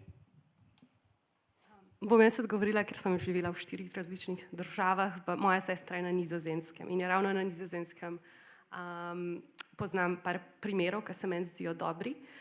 Tam kot prvo, kar se tiče kredita, ne, ti, ko si pač moraš biti zaposlen, greš na banko, rečeš, to stanovanje mi je všeč, banka pošlje cenilca, to je isto kot pri nas, ampak razlika pa je ta, da za tako ceno, kot cenilec oceni vrednost nepremičnine, toliko kredita ti lahko dobiš. To pomeni, da ti lahko dobiš toliko, da ti pokrije celotno stanovanje. Naprimer, da ne rabiš toliko pa toliko neke začetne naložbe oziroma pologa. Zato, ker je to, smo se na začetku pogovarjali, smiselno, saj če je vrednost nepremičnine, taka je banka tudi ima pokrito investicijo. Ne. Tako da mislim, da to zelo olajša, ker ne rabiš pol mogoče tistih začetnih par 10 000 evrov, da greš v neko tako stvar. Poleg tega tam, kar jaz vem, da je spodbudil in se je na Nizozemskem povečalo lastništvo stanovanj mladih, je, da vlada subvencionira potem del kredita. Tako da tebi dovolijo na prostem trgu, si izbereš stanovanje, z banko stelaš kredit, ampak potem pa ti dobiš od države delne. Tako da, naprimer, to je tudi nekaj, ne, da se spodbuja ravno to, da mladi pridemo do lastniških stanovanj. Potem tudi vem, da so bile neke omejitve, zato ker veliko teh mislim, ne poznam toliko podrobnosti, ker nisem jaz tega doživela, ampak sem slišala, da tudi na Nizozemskem so določena stanovanja, pa se to ve že vnaprej, tudi ko se gradi, tako da je tudi najemodajalci vejo, investitorji vejo, a ne, če je v tistem območju, da imaš lahko samo do določenega zaslužka tisto stanovanje. Ne? Da ko si mlad, začneš z nižjo plačo, potem pa mogoče, ko delaš 6-7 let, ne, se ti pa plača zviša in da moraš mogoče takrat zapustiti tisto stanovanje, da nekdo, ki je pa ravno vstopil na trg delovne sile, pa pride do tistega stanovanja, ne pa da nekdo potem kar obdrži, ne glede na to, da se njemu plača zviša. Naprimer, to sem jaz slišala, da pri njim je bilo dobro sprejeti, seveda pa pač bi bilo treba vse to mečkam bolj preučiti, jaz to govorim samo to, kar so mi drugi povedali, da je delovalo tam. Ne vem, jaz imam izkušnje samo z Belgijo, ki je hudo birokratska država in tam po Bruslu moraš na določen dan vrečo za smeti vršiti in potem so tisti dan vreče, niti kant nimajo, tako da jaz nisem pravi primer, da bi razlagal kakšne dobre prakse, ker imam izkušnje samo z Bruslem oziroma Belgijo. Tako. Nekaj odgovorov smo vendarle slišali. Zala, najlepša hvala. Ja, gospod Remec, izvolite, seveda. Če lahko jaz samo mogoče dopolnim, no, dva tipična primera, ne, se pravi, kot je že bilo omenjen, Nizozemska, ki ima davek na nepremičnine. To je tisto, ki smo ga mi zdajle, se pojavil ta poskus, pa bo mogoče še ta četrta vlada tudi ostala brez tega davka na nepremičnine in oni iz tega davka financirajo socialno stanovanja. Ne samo to, kar je Zala povedala, da so pač omogoča nakup, ta drugi del za pač bolj ranljive skupine gre skozi socialna in se financira gradnja iz tega davka.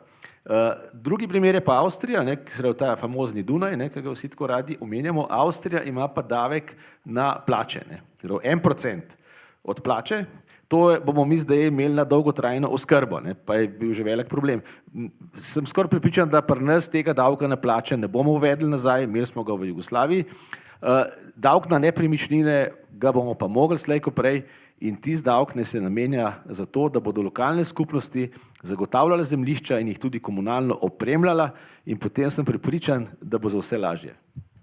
Gospod Remec, najlepša hvala tudi vam. Hvala za vprašanje. Upam, da so bili odgovori v redu. Še kakšno vprašanje? Eno, kratko, s kratkimi odgovori. Velja?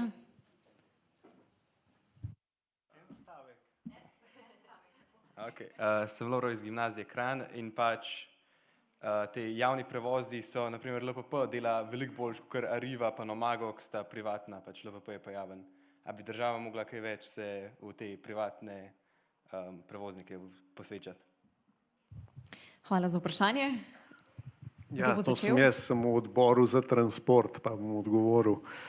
Ja, se strinjam, v Sloveniji imamo zdaj samo Nomago pa Arrivo, mislim, da avtopromet Murska Sobota je še ostal, vsi ostali so šli pod to okrilje. In zagotovo to, kar se je dogajalo z voznimi redi na začetku, to je bilo grozljivo.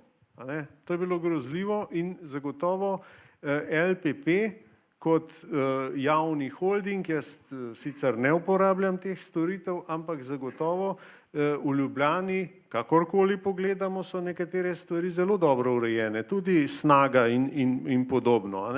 In zagotovo jaz tukaj bo Zalo sicer hitro trčila, ampak jaz pravim, ja, privat je v redu, samo potem ne moreš imeti najboljšega iz obeh svetov. In vozni redi, a veste, kaj je pri privat vedno nevarno? Pa jaz tudi pravim, da je treba imeti, je treba privatno inicijativo tudi spodbujati, zagotovo. Saj smo v kapitalizmu, smo v tržnem sistemu in tako naprej. Ampak pri privatnih zadevah je vedno nevarno, da ko so stroški previsoki, to ne bo tako kot v javnem sistemu, ko boš poskušal najprej pokriti izgubo, tako kot smo jo pri Adriji pokrivali, pa so nekateri zahtevali dobiček. Letalska družba nikoli ne bo imela dobička, je pa hudirjevo težko, če je nimaš in to vidimo danes. To vidimo danes, zlasti mi, ki letamo tedensko v Bruselj pa še kam. In isto je pri teh avtobusnih prevozih, ker je to privat, bodo že gledali, da ne bo prevelika izguba. Isto poglejmo zgodbo tega invalidskega podjetja, a ne? Vse to ni bilo ustvarjeno za dobiček. Skratka, jaz pravim privatno ja, vendar to deluje, če imamo tudi kaj družbenega zavedanja. Podjetja so v preteklosti, bom povedal primer pivovarne Laško, ko je bil pokojni Tone Turnšek direktor, je financiral rokomet, je financiral gasilcem vse, je financiral vse ceste, ko je prevzel njegov naslednik, ne samo, da tega ni delal, firmo je spravil na kant in sebe v arest. Ne? Tako je to. Se pravi, privatno ja, vendar z veliko, veliko mero tudi družbene odgovornosti. In zato ti dve firmi po mojem včasih tudi gledata bolj na dobiček kot na druge zadeve in zato včasih tudi kakšen vozni red, ki se zelo ne splača, a ne, se ga rajši ukine. Kako pa učenec prišel v šolo ali pa kam, to nas pa ne briga. Ne?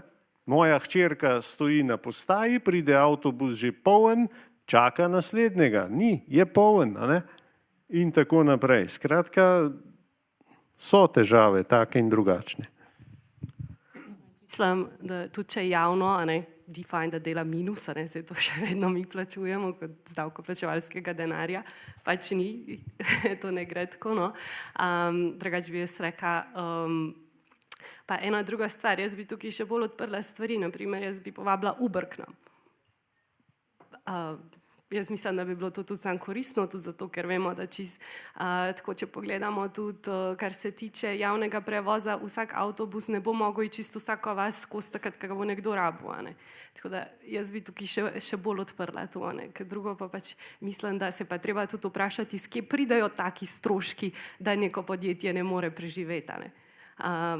Tako da tukaj sta obe plati te zgodbe, ampak mislim, da absolutno pa ni rešitev, da tudi rečeš, ne, da če pa je javno, pol nam je pa vse, ne, koliko dela minusa, mislim, se to je denar Slovenije. Ne, zdaj bomo pa jaz rekla, ne, če lahko imamo to debato naprej, bom pa jaz že naprej povedala, če zdaj Marjan odgovori, bom pa tudi jaz hotla. Tako da Eva, zdaj se pa ti odloči. Kratko pojasnilo, ok, dovolimo kratko pojasnilo, ampak potem bomo pa počasi zaključili današnjo debato. 2 šolski uri sta namreč že krepko minili. Res kratko pojasnilo. Ne, da ne bo narobe razumljeno, da jaz koga učim, da je fino, če se dela izguba. Seveda ne. Tega nisem rekel, ampak je pa dejstvo, da taka firma včasih, ko smo prej govorili o subvencijah za stanovanja, ravno tako se v javnem lahko kaj subvencionira in tudi se. Pa tudi bom še pri javnem prometu nekaj povedal, vprašanje, če je vedno dobro, da je vse zastonj. In vidimo pri upokojencih, vidimo to, ko je vse zastonj, so spet bili problemi ali pa so še, ko se pač vsi naenkrat bi vozili in potem dijaki ostanejo zunaj avtobusa. Tako da veliko je tega, tako da ne bom polemiziral, repliciral, samo hotel sem dodati, da je nujno družbena odgovornost povsod. Odlično, najlepša hvala in Zala se zagotovo strinja, tako da dodaten komentar verjetno ni potreben. Zato, ker vem, koliko sem bila jaz tudi jakinja, ne toliko dolgo časa nazaj. Bomo zaključili, če imate pa kakšno vprašanje, pa mi na Instagram napišite ali pa spremljite moje storije, pa tam več razložim. No, odlično, sicer pa sledi tudi krajše neformalno druženje, tako da zagotovo vaši predlogi pridejo tudi do evropskih poslancev. Najlepša hvala vsem, ki ste jih poslali. Ob tem pa še vabilo, naslednjič se srečamo v Celju 21. marca 2025, ko bomo razpravljali o duševnem zdravju mladih. Najlepša hvala tudi mestni knjižnici Kranj, ki nam je omogočila izvedbo dogodka v njihovih prostorih. Zdaj pa ponovno lepo vabljeni na neformalno druženje in pogostitev. Hvala tudi našim čudovitim gostom in se vidimo kmalu.